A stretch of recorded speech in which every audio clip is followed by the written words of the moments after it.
Thiago Mendes, moi j'ai trouvé qu'il avait fait une saison énorme cette année. Je l'ai trouvé vraiment, je pense que c'était un des 2-3 meilleurs milieux de terrain de Ligue 1. Il avait déjà fait une très belle saison Carrément. auparavant. Ouais, je pense. Carrément. Et je pense que Thiago, il avait déjà fait une très très belle saison avec Galtier et même avec Marcelo Bielsa sur la saison précédente de Lille. C'est un joueur qui est en progression constante et je pense que même, tu vois, un club, il n'aurait pas fait tâche dans la rotation d'un club comme le Paris Saint-Germain. Maintenant, attention à Jean-Lucas. Soyons patients avec lui. Ah bah oui. Encore une fois, ne le jugeons pas trop vite sur ses 6 premiers mois. C'est un gamin, il sort du Brésil, il va avoir un nouvel environnement, nouvelle équipe. Nouvelle langue, nouvelle vie, nouveau pays, franchement, bien sûr. je Nouveau pense qu'on continent. sous-estime trop cette adaptation quand on est un joueur étranger et qu'on débarque. Il y aura du Brésilien à Lyon. En Il y aura- tout cas. Non, mais c'est il a raison, entre Damien. Marcelo, Et parce que ça, Juninho, dans l'after, on le dit souvent. Vigno. On le dit souvent. Aller recruter des joueurs qui jouent sur le continent d'Amérique, en Amérique du Sud, ça peut être très bien, mais il faut aussi prendre en compte le fait que quand tu arrives en France, tu as une langue qui est différente, un climat qui est différent. Parce que quand c'est l'hiver, quand il va faire bien froid, ça c'est pas la même chose qu'au Brésil. Tu as un autre football et voilà, c'est un investissement. Je pense qu'ils l'ont pris. C'est un investissement sur le moyen terme.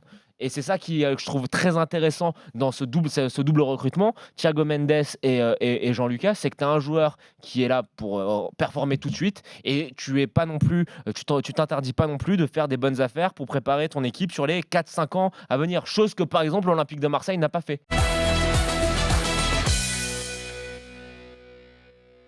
Après, moi, je suis un peu dur avec Hervé Renard. Ce que je lui reproche, c'est qu'il est assez prévisible, aussi bien dans ses feuilles de match et dans ce qu'il propose dans les matchs. On sait avant le match qui va jouer et comment il va jouer.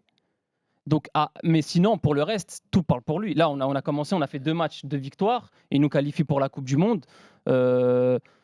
Ça demande à être confirmé. Voilà, c'est les Ivoiriens, il les connaît par cœur. Il a su comment les prendre de A à Z. Les critiques qu'on peut faire parfois sur des équipes, comme ça a été le cas là, sur l'équipe de France Espoir, moi, c'est-à-dire que je vois jouer le Maroc, au bout de 10 minutes, j'ai compris leur plan de jeu, j'ai compris leur système de jeu, ça doit aller vite de l'avant.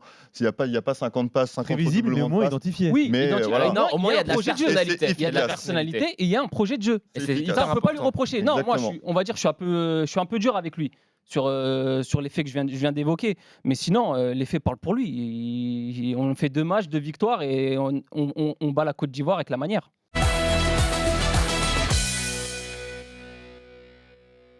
Et quand tu vois Fegouli faire des sprints de 40 mètres et tacler dans ses 18, beaucoup d'Algériens disent qu'ils n'ont pas vu ça depuis longtemps. Mais tu as gagné, tu as réussi à tirer de ton groupe un truc qui fait que voilà, ils sont solidaires.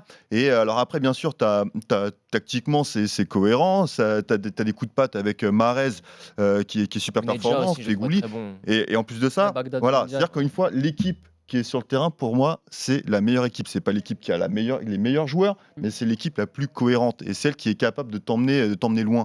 Parce qu'aujourd'hui, le foot, c'est ça. T'as raison, jouer pour une individualité, c'est fini. Tu es obligé de courir, tu es obligé de te défoncer.